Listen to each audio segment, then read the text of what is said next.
बिस्मिल्लाहिर्रहमानिर्रहीम। मैं हूँ एनी शाहिद और आप देख रहे हैं मेरा चैनल हमर किचन व्लॉग्स। और आज की जो मेरी रेसिपी है वो है स्ट्रीट स्टाइल की वाइट चिकन कढ़ाई।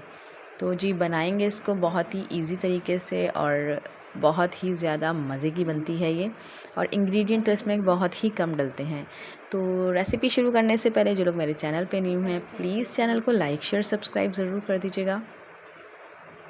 तो जी इस रेसिपी के लिए मैंने लिया है 1 किलो चिकन विद बोन। और उसको फिर सबसे पहले इसमें जो है वो ऑयल ज़्यादा डलता है चिकन कढ़ाई में। तो आप चाहें तो जब ये चिकन कंप्लीट बन जाए और अच्छी तरीके से मतलब तैयार हो जाए तो एंड में आप इसका तेल जो है वो रिमूव कर सकते हैं। तो 1.5 कप ऑयल में सबसे पहले मैंने चिकन को भूना है और इतना भूनना है कि चिकन का जो कलर है वो लाइट गोल्डन हो जाए और उसमें से एक अच्छी सी खुशबू आने लगे। उसके बाद मैंने इसमें ऐड किया है 1.5 चम्मच लहसुन अदरक का पेस्ट। आप चाहें तो लहसुन अदरक का पानी भी बना के डाल सकते हैं।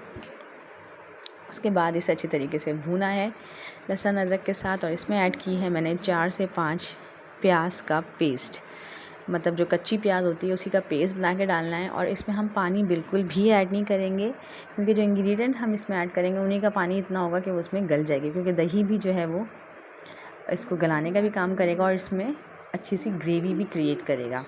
इसमें मसाले जो मैंने डाले हैं वो है नमक, काली मिर्च पाउडर और कुटा हुआ और भुना हुआ जो धनिया पाउडर होता है वो, और ज़ीरा जो है आप वैसे भी कूट के डाल सकते हैं आधा चम्मच, और 1 चम्मच जो है वो मैंने भुना हुआ भी ज़ीरा कूट के डाला है।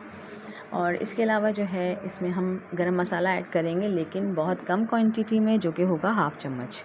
तमाम मसाले डालने के बाद हमें कढ़ाई को तेज़ आंच पे भूनना है ताकि चिकन जो है वो टूटे भी नहीं और अच्छे से बने। ये चिकन कढ़ाई जो है वो मैं बना रही हूँ बग़ैर क्रीम यूज़ किए। अगर आप चाहें तो इसमें क्रीम यूज़ कर सकते हैं, लेकिन बग़ैर क्रीम के भी ये बहुत ही टेस्टी बनेगी। उसके बाद मैंने इसमें ऐड किया है हरी मिर्च साबुत ऐड करी हैं। अगर आप लोगों को ज़्यादा स्पाइसी पसंद हो तो आप जो है वो हरी मिर्च का पेस्ट भी ऐड कर सकते हैं। वो यकीनन कम डलेगा, तकरीबन 1/2 स्पून डलेगा बस। उस वक्त मैंने ऐड नहीं किया था भुना हुआ और कुटा हुआ ज़ीरा और धनिया, इस वक्त मैंने ऐड किया है। ऐड करने के बाद अच्छी तरीके से भूनना है उसको। तो बस जी इस स्टेज पे जो है वो कढ़ाई बन के रेडी हो गई है। नान के साथ बहुत ही यमी लगती है ये।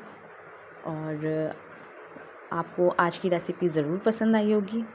अपना ख्याल रखिएगा और मुझे दुआओं में याद रखिएगा। अल्लाह हाफ़िज़।